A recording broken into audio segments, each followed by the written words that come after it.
klik layer, pertama kali klik layer ya, klik layer ini, kemudian tambahkan yang raster hasil georeferencing kemarin. Nah ini saya nyimpennya di Bogor, Bogor 4 underscore 1 add gitu ya. Nah, ini ya, ini yang raster, ini bentuknya raster. Nah sekarang kita tambahkan yang titik dan garis. Titik dan garis itu bentuknya vektor. Maka untuk menambahkan ke layar, maka klik layer, add layer ya, kemudian add vektor. Tadi kan raster, sekarang vektor, karena yang akan ditambahkan bentuknya adalah vektor. Kemarin kita digitasi titik, mana nih digitasi titik, nih titik, nah ini ya. Oke, add, ini ya udah keluar. Kemudian satu lagi digitasi garis, add ya layer. Garisnya kemarin mana ya, yang sungai itu ya. Nah ini garis, add, nah ini ya.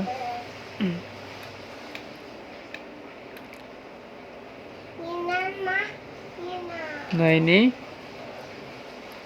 kenapa ketika kota Bogornya muncul gitu ya, sedangkan untuk digitasi titik dan garisnya tidak muncul nih punya saya nih. Berarti ada perbedaan referensi koordinat antara si kota Bogor dengan digitasi titik dan juga garis. Nah perbedaan referensi koordinat ini harus dihindari gitu ya ketika melakukan digitasi. Makanya ketika digitasi misalnya kota Bogornya adalah menggunakan referensi koordinat UTM, maka ketika digitasinya pun UTM. Nah kebetulan yang kemarin kan kita praktek semua UTM semua sepertinya. Nah cuman yang punya saya nih kayaknya yang kota Bogornya UTM gitu ya, kita bisa lihat ini UTM. Sedangkan saya digitasinya pakai geografis gitu ya. Nah itu ya. Yang penting sekarang semua layer ketemu gitu. Nah ini seperti ini ketemu nih. Saya besarin dulu garisnya ini. Garisnya supaya kelihatan. Nih ketemu nih. Jadi antara layer digitasi garis dengan kota Bogor ini sudah ketemu, sudah satu layar gitu ya. Oh, sudah satu layar. Ini ya. Kemudian digitasi titik. Nah, digitasi titik, add layer ya, vektor. Digitasi titiknya adalah ini ya.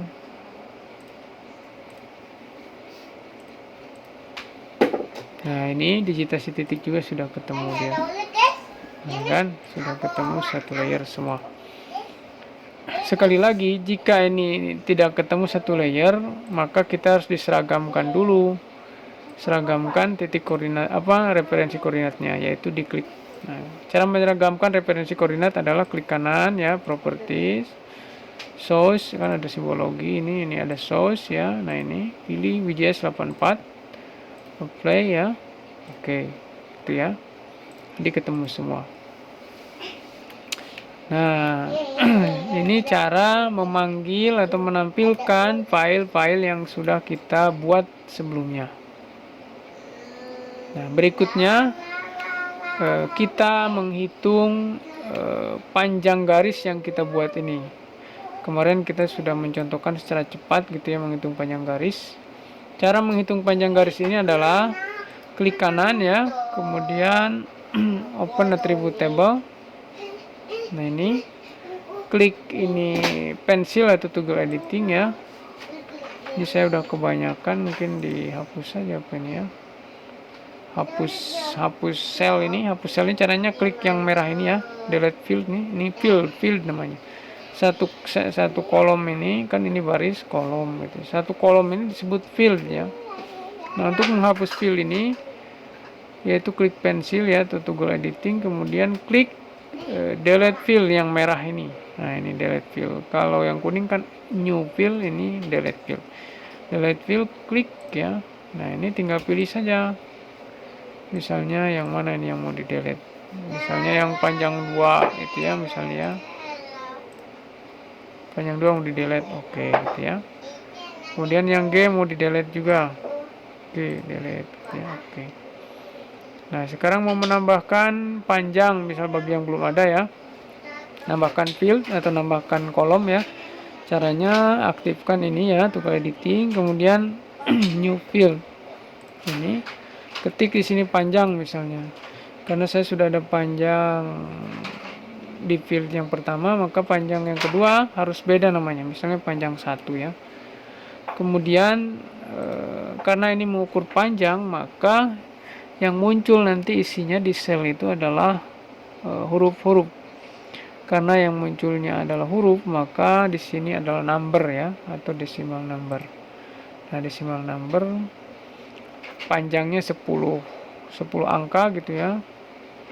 Kemudian precision ini adalah berapa koma belakang berapa angka belakang koma gitu ya.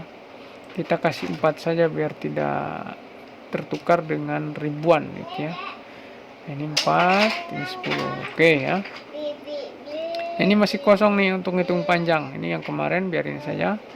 Ini masih kosong. Kita isi berapa panjangnya dia. Kemarin kan 15 kilo nih. Sekarang berapa kilo nih coba ya. Atau bagi yang belum isi coba ikuti ini ya, yang panjang 1 ini. Nah, setelah ini field yang baru terbuat atau kolom yang baru terbuat, kita hitung panjangnya. Cara hitung panjang yaitu aktifkan ini ya, toggle editing, ini udah aktif. Kemudian ke kalkulator. Nah, open field kalkulator. Klik sini ya. Nah, open field kalkulator, kemudian update existing field. Nah, update ini checklist ya. Kemudian ini yang mau diisi, kolom yang mau diisi adalah panjang 1. Panjang 1. Nah, ini terus geometri. Dari geometri yang mau kita hitung adalah panjang. Panjang ini maka di sini adalah length ya. Nah, ini length. Klik 2 kali. Klik. Nah, ini muncul ya. Kemudian oke. Nah, ya. Ternyata panjangnya adalah 15 kilo ya. 15 kilo. Ya, 15 kilo ya. Karena ini satuannya meter ya, secara default atau otomatis QuantumGIS ini menghadirkan meter, maka di sini adalah 15.051 meter ya. Ini selisihnya adalah 20 meteran gitu ya ini.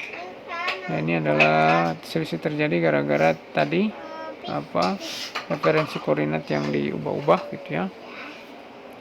Maka panjangnya sungai itu yang membelah kebun raya adalah 15.051 meter atau 15 kilo. Nah, inilah gitu ya panjang sungai yang 15 kilo.